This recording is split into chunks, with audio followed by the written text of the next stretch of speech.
ಜಾತಿಗಳ ಜನರೊಂದಿಗೆ ಸಂಪರ್ಕ ಚೆನ್ನಾಗಿ ಇಟ್ಕೊಳ್ಳುವಂಥ ಪ್ರಯತ್ನ ಮಾಡ್ತಾ ಇದ್ದಾರೆ.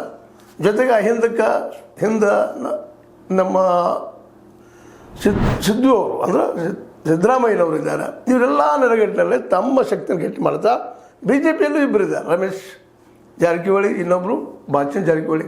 ಇವೆಲ್ಲ ಮೂಲಕ ಕಾಂಗ್ರೆಸ್ ಬಂದು ನಮ್ಮದಿರಬೇಕು, ಬಿ ಜೆ ಪಿ ಬಂದು ನಮ್ಮದಿರಬೇಕು ಅನ್ನೋಂಥ ನೆಲೆಗಟ್ಟಲ್ಲೇ ಭಾಳಷ್ಟು ಸಾಧನೆಯನ್ನು ಮಾಡಿದ್ದಾರೆ ಬೆಳಗಾವಿ ಜಿಲ್ಲೆಯಲ್ಲೇ. ಈಗ ಬಾಗಲಕೋಟೆಯಲ್ಲೂ ತಮ್ಮ ಅಷ್ಟು ಬೆಳೆಸ್ಕೊಳ್ಳೋಕೆ ಹೋಗ್ತಾ ಇದ್ದಾರೆ. ಇದನ್ನು ತಡಿಬೇಕಾಗಿದ್ದು ಇಲ್ಲಿ ವಿರೋಧಿಗಳ ಬಹಳ ಮುಖ್ಯ ಕೆಲಸ. ಆ ದಿಶೆಯಲ್ಲಿ ರಮೇಶ್ ಕತ್ತಿಯವರು ಬಾಗಲಕೋಟೆಯಲ್ಲಿ ಎಂಟ್ರಿ ಹೊಡೆದಿದ್ದಾರೆ.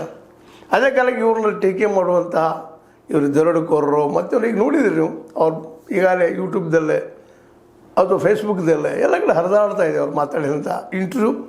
ಅದಕ್ಕೆ ನಾವು ಅದನ್ನು ತಡೆಯೋದಕ್ಕೆ ಬಂದಿದ್ದೀವಿ ಅನ್ನುವಂಥ ಮಾತನ್ನು ಓಪನ್ ಆಗಿ ಹೇಳುವ ಜೊತೆಗೆ ಅದೊಂದಲ್ಲ, ನಾವು ರಾಜಕೀಯವಾಗಿ ಇಲ್ಲಿ ಜನಕ್ಕೆ ತಿಳಿಯಾಗಿ ಬಂದಿದ್ದೀವಿ ಅನ್ನೋಂಥ ಮಾತು.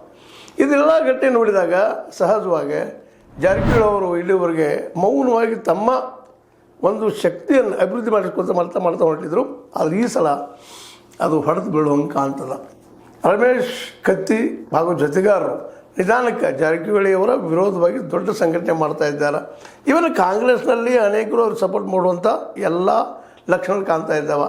ಜೊತೆಗೆ DKC ಅವರ ಪ್ರಬಲ ಪ್ರತಿಸ್ಪರ್ಧಿ ಸತೀಶ್ ಅವರು 2022ರಲ್ಲಿ ಮುಖ್ಯಮಂತ್ರಿ ಸ್ಥಾನಕ್ಕಾಗಿ. ಹೀಗಾಗಿ DKC ಅವರ ಬೆಂಬಲವು ಡೈರೆಕ್ಟ್ಲಿ ಆರ್ ಇಂಡೈರೆಕ್ಟ್ಲಿ, ಇಲ್ಲಿ ಇಂಡೈರೆಕ್ಟ್ ಅಂತ ಹೇಳ್ಬೇಕಾಗ್ತದೆ.